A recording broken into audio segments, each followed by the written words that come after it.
I wasn't supposed to see the seating chart, but there it was, on the wedding planner's clipboard, every guest name handwritten in gold calligraphy.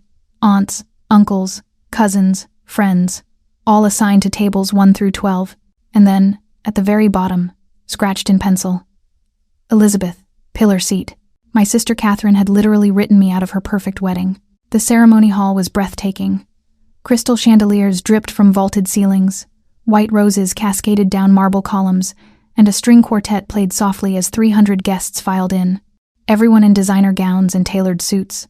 Everyone smiling, laughing, celebrating. Everyone except me. I stood behind the marble pillar, my seat barely visible from the aisle.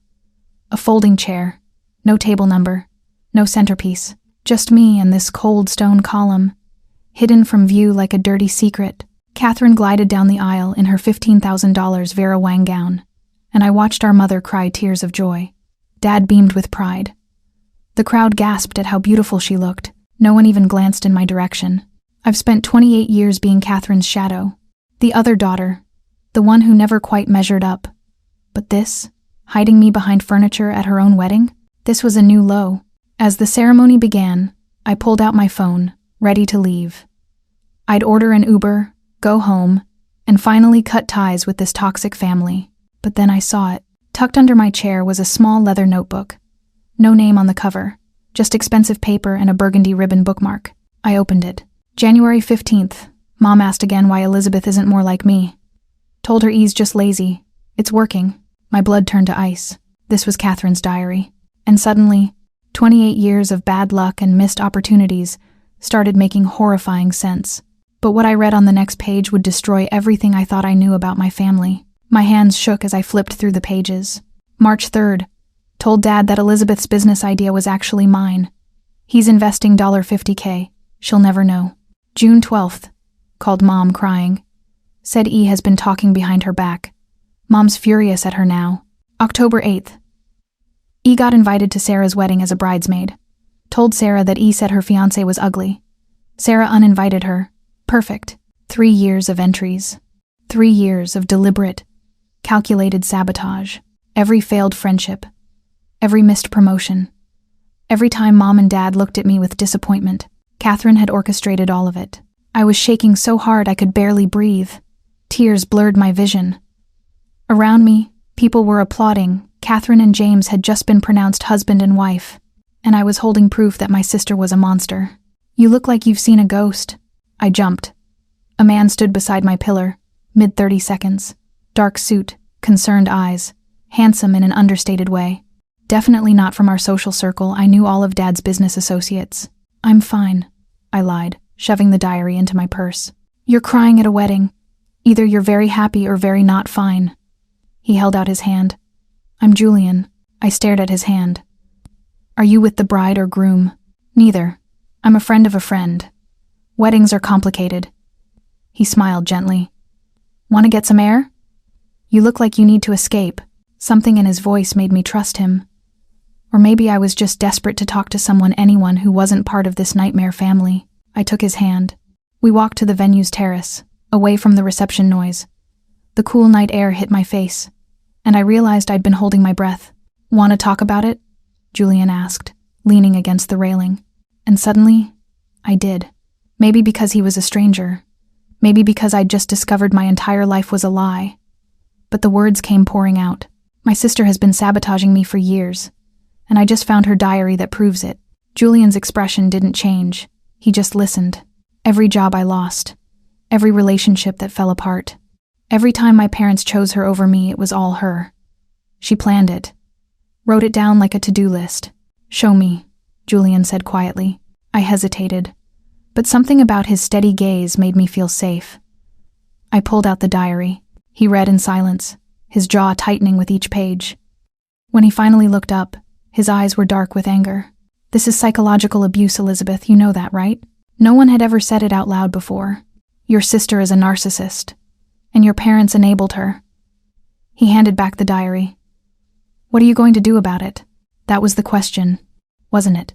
I could walk away, cut contact, move on with my life, or I could make her face what she'd done.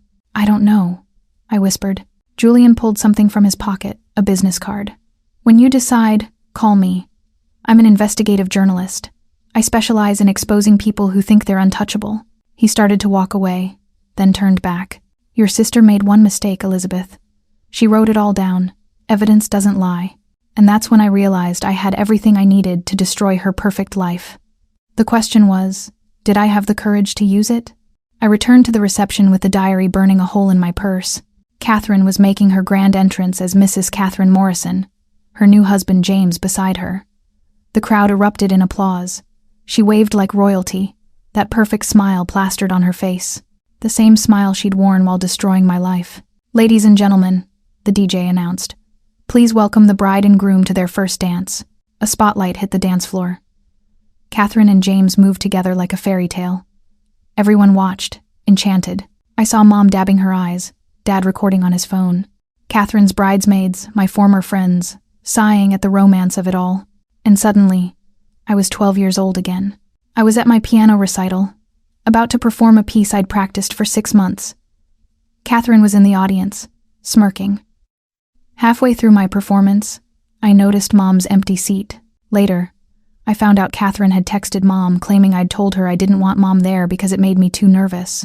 I'd believed Mom just forgot. Spent years thinking I wasn't important enough to remember, but Catherine had made sure she wouldn't come. Elizabeth! Mom's voice cut through my thoughts. She approached with Dad, both of them dressed to the nines. Where have you been? We couldn't find you during the ceremony, because I was hidden behind a pillar, but they hadn't even noticed. I was in my seat, I said carefully. Well, you should come sit with us for dinner. Catherine put us at table 1. Mom beamed. Right next to the head table.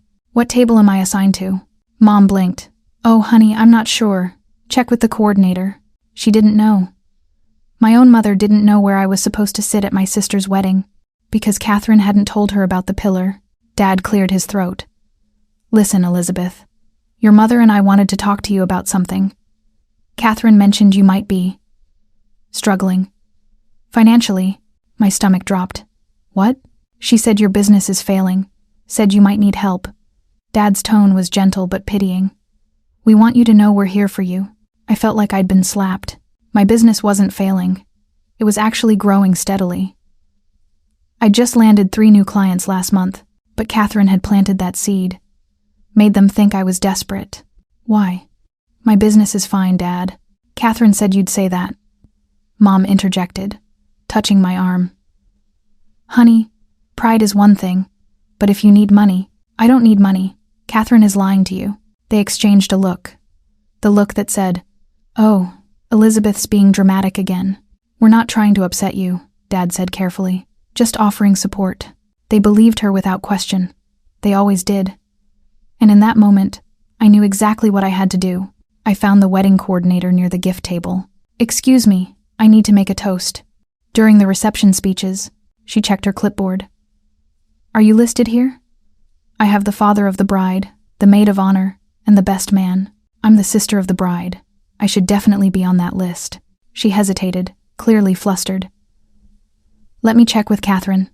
No need. I smiled sweetly. I'll just surprise her. Sisters do that. Before she could protest, I walked away. My phone buzzed. Julian's number, from the business card. Have you decided? Jay. I typed back. I'm giving a speech at the reception. Come back inside. You won't want to miss this. 3 dots appeared. Then, this should be interesting. I'm at the bar. The reception was in full swing. Dinner had been served. I'd eaten standing up by the dessert table since I had no assigned seat. Now guests were mingling, drinking, dancing. Catherine held court at the head table, surrounded by her bridesmaids and James's groomsmen.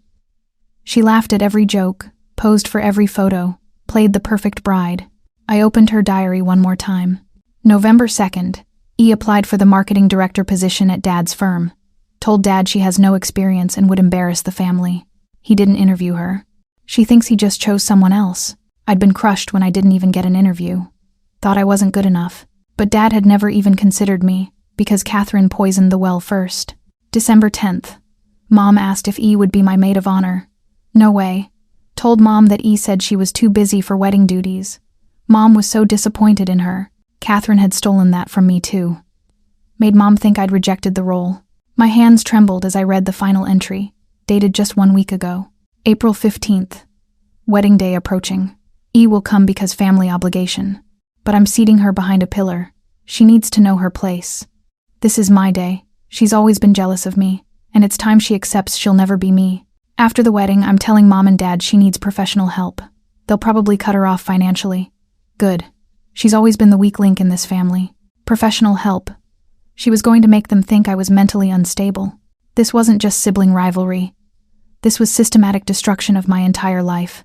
The DJ's voice boomed. Ladies and gentlemen, it's time for our speeches. First up, the father of the bride. Dad approached the microphone, champagne glass in hand. He gave a touching speech about Catherine's childhood, her accomplishments, how proud he was. He didn't mention me once. Then the maid of honor, Sarah, my former best friend, told a funny story about Catherine's bachelorette party. The best man wrapped up with a joke about James being the luckiest guy in the world. And now, the DJ said, the bride and groom would like to thank everyone. I stood up. Actually, I called out, walking toward the microphone. I'd like to say something too. Catherine's head snapped toward me, her smile faltering. I'm Elizabeth, Catherine's sister. I smiled at the crowd. And I have a story to share about my big sister. Catherine's face went pale. The room went silent. 300 guests stared at me, and I was about to burn her perfect world to the ground.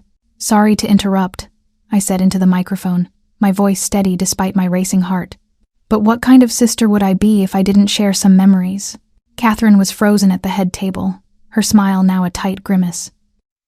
James looked confused. Mom started to stand, but Dad put a hand on her arm, waiting. I've watched Catherine my whole life, I continued. Watched her succeed at everything. Perfect grades, perfect friends, perfect career, and now, this perfect wedding. Guests nodded, smiling.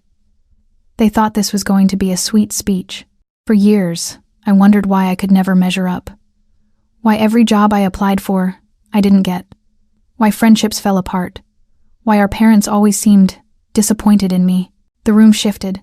People exchanged glances. But then something interesting happened tonight. I pulled out the diary. I found this under my seat, behind the marble pillar where Catherine seated me. Away from everyone else, like I didn't belong at my own sister's wedding. Catherine shot to her feet. Elizabeth, don't... It's your diary, Catherine. I opened it to a random page. Want me to read an entry? Let's try this one from last March. Stop. Catherine's voice cracked through the room. You have no right. March 3rd, I read clearly. Told Dad that Elizabeth's business idea was actually mine. He's investing $50K. She'll never know. Gasps rippled through the crowd. Dad's face went white. Mom stood up. Elizabeth, this is inappropriate. June 12th, I continued, my voice growing stronger. Called Mom crying. Said E has been talking behind her back. Mom's furious at her now. Mom's hand flew to her mouth. October 8th. E got invited to Sarah's wedding as a bridesmaid. Told Sarah that E said her fiancé was ugly. Sarah uninvited her. Perfect. Sarah, the maid of honor, looked like she'd been struck. She turned to stare at Catherine in horror. Want to hear more? I asked the silent room. There are 3 years of entries. 3 years of my sister deliberately sabotaging every aspect of my life. Jobs, friendships, family, relationships, all carefully planned and executed. You're lying, Catherine shrieked, but her voice was desperate now, not angry. She's making this up because she's always been jealous of me. Am I? I held up the diary. This is your handwriting, your diary, your words. James stood slowly, looking at his new wife with confusion and dawning horror. Catherine, is this true? No, baby, she's insane. I told you she was. November 2nd, I interrupted. E applied for the marketing director position at Dad's firm. Told Dad she has no experience and would embarrass the family. Dad made a strangled sound. I never got an interview, Dad. You never even considered me because Catherine told you I wasn't good enough. Elizabeth, Dad's voice was barely a whisper. I didn't know. And the final entry, I said, my voice shaking now with emotion. From last week. April 15th. Wedding day approaching. E will come, because family obligation, but I'm seating her behind a pillar. She needs to know her place. The room was dead silent. She wrote that she plans to tell you both that I need professional help, that I'm mentally unstable, so you'd cut me off financially. I looked at my parents. Because I'm the weak link in the family. Mom burst into tears. Catherine opened her mouth to speak, but no words came out. And that's when everything fell apart. The silence shattered like glass. Everyone started talking at once. Guests pulled out their phones, recording, texting, posting. Catherine's carefully curated wedding was becoming a viral scandal in real time. "Catherine," James said quietly, his face ashen. "Tell me she's lying." Catherine's mouth opened and closed. It's not what it sounds like. Tell me right now that you didn't write those things." She couldn't. James pulled off his wedding ring and placed it on the table. "I need some air." "James!" Catherine grabbed his arm, but he shook her off and walked away. The room erupted. Bridesmaids surrounded Sarah, who was sobbing. "You told me Elizabeth called my husband ugly. We haven't spoken in 2 years because of you." Aunt Marie approached Mom. "Is this true? Did Catherine really do these things?" Dad just stood there, staring at Catherine like he didn't recognize her. "This is my wedding!" Catherine screamed. "You ruined my wedding!" "No," I said calmly. "You ruined it yourself when you spent 3 years documenting how you destroyed my life. You're insane. You've always been jealous of me. Show them." Julian's voice cut through the chaos. He'd appeared beside me, holding up his phone. "Show them the page about the pillar." I opened the diary to the final entry and held it up to the crowd. People leaned in, reading Catherine's words in her own handwriting. The gasps were audible. "You seated your own sister behind a pillar," someone muttered, "at your wedding, because she's always trying to steal my spotlight." Catherine shrieked, completely unraveling now. "Everything I've worked for, she tries to take. I had to protect what's mine." "What exactly did I try to take, Catherine?" I asked. "The job promotion you told Dad I wasn't qualified for? The friendships you destroyed with lies? The parents' love you hoarded like a dragon? You were always trying to be me. I was trying to be seen." My voice broke. I just wanted our parents to notice I existed. Mom was crying openly now. Dad looked devastated. "Elizabeth," Mom whispered. "I'm so sorry. We didn't know. You didn't ask," I said softly. "You never asked for my side. You just believed Catherine every time." The wedding planner approached hesitantly. "Should we cancel the rest of the reception?" Catherine let out a hysterical laugh. "Cancel? Cancel? This is supposed to be the happiest day of my life. Was it worth it?" I asked her. "Destroying me to build yourself up? Do you feel happy now?" She stared at me with pure hatred, and I realized she'd never answer. Because to Catherine, I wasn't a person with feelings. I was just an obstacle to remove. I turned to leave. But Dad's next words stopped me in my tracks. "Elizabeth, wait." Dad's voice cracked. He walked toward me slowly, like approaching a wounded animal. "Don't you dare," Catherine hissed at him. "Don't you dare take her side." But Dad wasn't looking at Catherine. He was looking at me with tears in his eyes. "I knew," he whispered. The room went silent again. "What?" I breathed. "Not everything, not the extent of it. But I knew Catherine could be cruel to you, competitive." His hands shook. "Your mother and I, we told ourselves it was normal sibling rivalry, that you two would work it out. You knew?" My voice came out strangled. "You knew she was hurting me, and you did nothing? We thought we were helping by giving Catherine more attention. She seemed to need it more. You were always so independent, so strong." "I wasn't strong, Dad. I was invisible." Mom joined him, mascara running down her face. "We failed you. We failed both of you. Don't put this on me," Catherine snapped. "I didn't fail anyone. I'm the successful one. I'm the one who made this family proud. At what cost?" Dad's voice hardened. "You destroyed your sister. Systematically. For years. She was in my way." "In your way to what?" he shouted now. "What exactly were you competing for, Catherine? Our love? You always had it. We gave you everything." "Not everything." Catherine's voice dropped to something venomous. "You were always worried about Elizabeth. Is Elizabeth okay? Should we check on Elizabeth?" She got the concern. I just got the expectations. The room fell silent as the truth finally emerged. "You were jealous," I said slowly. "Of me? You got to be the victim," Catherine spat. "You got to be the underdog everyone roots for. I had to be perfect every single day, or risk losing their attention to you. So you made sure I'd stay down," I finished. "You made sure I'd never succeed enough to take any spotlight away from you." "Exactly." She smiled, but it was broken. And it worked. Until tonight, Mom made a sound like she'd been struck. Catherine, you need help. I need help? I'm the successful one. I have the career, the husband. She stopped, looking around frantically. Where's James? The best man spoke up quietly. He left. Said he's going to a hotel. Catherine's face crumpled. For the first time, I saw real fear in her eyes. This is your fault, she pointed at me. You always ruin everything. No, Julian stepped forward, his voice firm. You ruined everything. Elizabeth just exposed it. And who the hell are you? Catherine shrieked. I'm the journalist who's going to write about this, Julian said calmly. About how family favoritism creates narcissists. How golden children often destroy their scapegoat siblings. How toxic family dynamics perpetuate across generations.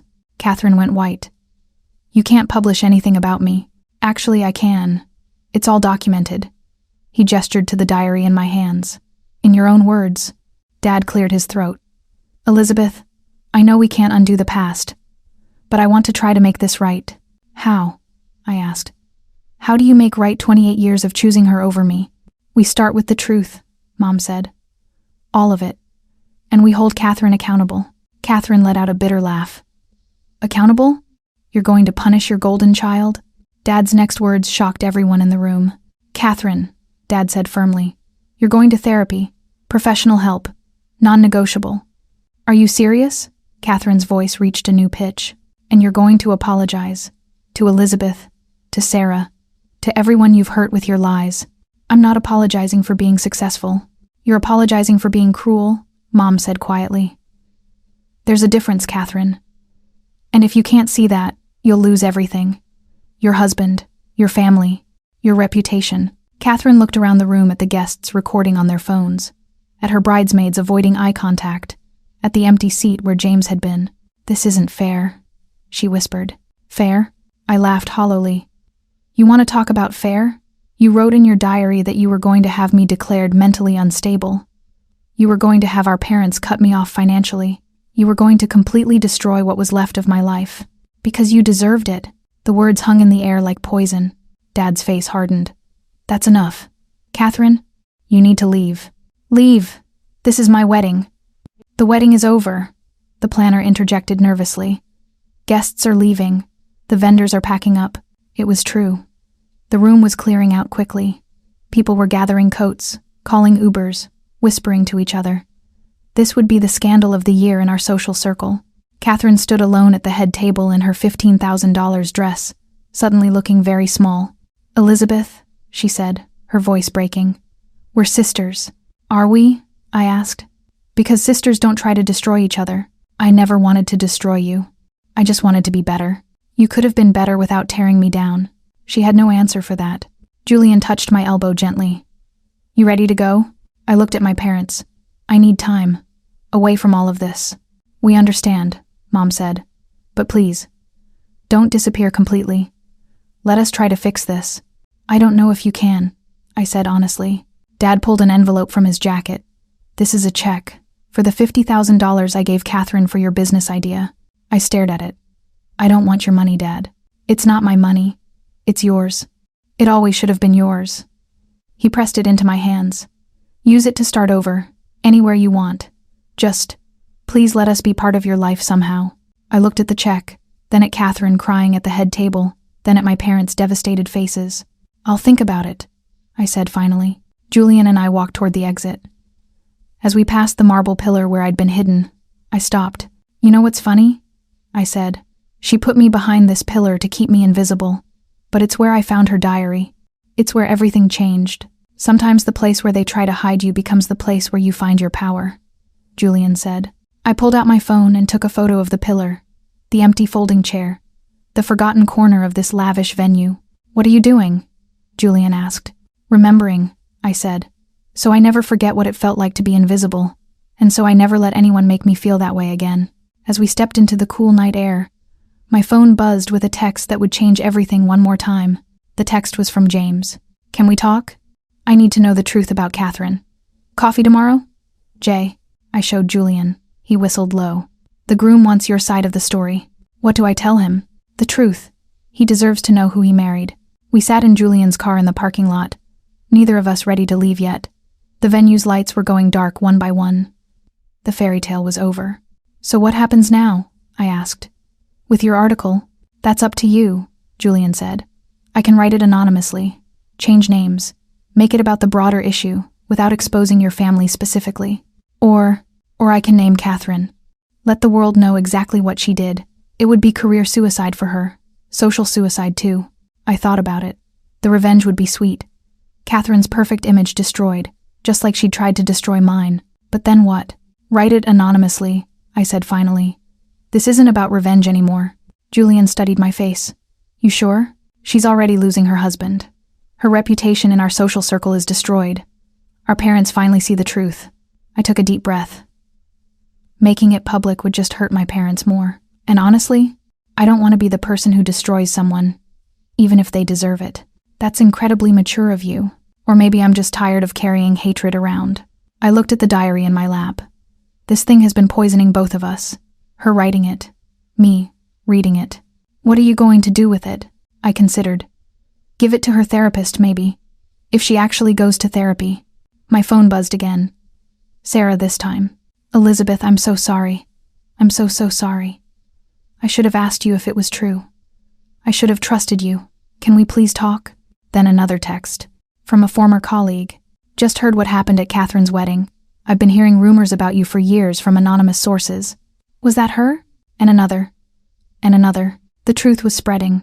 People were connecting dots. Years of Catherine's lies were unraveling. "You know what the worst part is?" I said to Julian. "I don't feel victorious. I just feel sad. Sad for her. Sad for us both. She was so afraid of being second best that she spent 3 years making sure I was worse than her. And in the end, she lost everything anyway." Julian nodded. Hurt people. Yeah." I looked at my phone lighting up with message after message. "But healed people can heal people too, right?" "Right." I took one last look at the venue. At the marble pillar that had changed everything. 3 months later, I walked into a coffee shop for a meeting that would finally close this chapter forever. James sat in the corner booth, looking like he'd aged 5 years and 3 months. "Thanks for meeting me," he said as I sat down. "I wasn't sure you would." "How are you?" I asked, genuinely curious. "Divorced."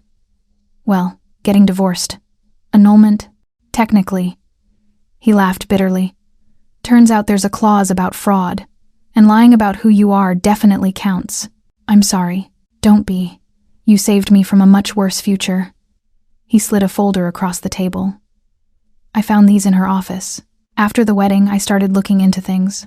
Turns out the diary wasn't the only place she documented her strategies." I opened the folder. More journals, emails, screenshots of texts. It was worse than I'd imagined. "She had a whole system," James said quietly. "Tracking people's weaknesses, planning how to exploit them.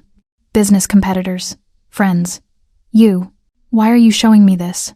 "Because I'm writing a book about narcissistic abuse in families, and I want to make sure I get your story right. With your permission." I looked at him in surprise. "You're writing about this? Someone should. After our wedding went viral, yeah. It hit TikTok and Twitter. I got hundreds of messages from people with similar stories. Siblings who were sabotaged. People who grew up invisible in their own families." He met my eyes. "Your story could help people, Elizabeth." I thought about it. "Anonymously?" "Completely. Changed names, locations, details. But the core truth, that's what matters." "What happened to Catherine?" I asked. James sighed. "She's in intensive therapy. Twice a week." "Your parents insisted." "They also cut her off financially until she completes the program." "How's she handling it?" "Not well. But maybe that's necessary. She's finally facing consequences." He paused. "She asked about you. Wants to know if you'd ever consider talking to her." "Maybe," I said. "Someday. When I'm ready. When she's ready." "That's fair." My phone buzzed. Julian's name appeared. "Article published. Check your email. You're going to want to see this." I opened my email. Julian's article had gone up on a major psychology website, The Golden Child Syndrome, When Family Favoritism Creates Monsters. It was beautiful. Raw, honest, and completely anonymous. The comment section was already filled with hundreds of responses, people sharing their own stories, People finding validation. People healing. He published it. I showed James. The journalist from the wedding? Yeah. We've been seeing each other, actually. I smiled. Turns out the guy who showed up at the right moment is also the guy who believes in truth above everything else. That's good. You deserve someone who sees you. I'm learning to see myself, I said. That's more important. James nodded. That's what your part of the book is about. The chapter on recovery. On learning to value yourself when your family taught you you're worthless. What's the title? Behind the Pillar. Finding yourself in the shadows. I felt tears prick my eyes. That's perfect. We talked for another hour. About healing, about boundaries, about building a life that's truly yours. As I left the coffee shop, I passed a family parents with 2 daughters, laughing together. The younger girl said something, and both parents turned to listen. Really listen. I smiled. That's what it should look like. My phone buzzed. A message from Mom. Family therapy session is Friday at 3 p.m. We'd love if you'd join us. No pressure. Just hope. Mom. I stared at the message for a long moment. Then I typed back. I'll be there. Because healing isn't about revenge. It's not about making people pay for what they did to you.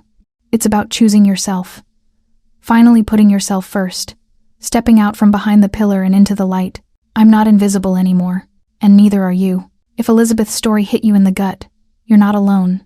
Drop a felt in the comments if you've ever felt invisible in your own family. Drop a if you've ever been the scapegoat while someone else was the golden child. Drop a if you're done living in someone else's shadow. Here's the thing. Thousands of you are watching this right now. Feeling seen for the first time. Realizing your family dynamics weren't normal. Understanding why you always felt like you weren't enough. You are enough. Hit that subscribe button right now because this channel is about one thing. Telling the stories that society tries to keep quiet. The messy family secrets. The toxic dynamics. The moment someone finally says enough and takes their power back. We post 3 stories like this every single week. Stories about people who exposed family narcissists, siblings who fought back against favoritism, men and women who chose themselves after years of being chosen last. Turn on notifications, tap that bell, so you never miss the moment when someone stands up and refuses to be invisible anymore. And here's your homework. Scroll down right now and tell me, what would you have done at that wedding? Would you have given the speech? Would you have walked away quietly? Or would you have done something completely different? Drop your answer below. I read every single comment, and the best responses might be featured in our next video. If you know someone who needs to hear this story, someone who's always been the other, sibling, the overlooked child, the invisible one, share this video with them. Send it in a DM, text it to them, because sometimes people need to see their own story reflected back to them before they can start healing. Got a story of your own? Maybe you were the Elizabeth in your family. Maybe you watched it happen to someone you love. Drop in the comment, we might feature it anonymously in a future video. Remember, the pillar was meant to hide Elizabeth, but it became the place where she found her power. Your breakthrough might be hiding in the place where they tried to make you invisible. Subscribe, comment, share, take your power back. New videos every Monday, Wednesday, and Friday. I'll see you in the next one. Stay strong, stay visible, stay you.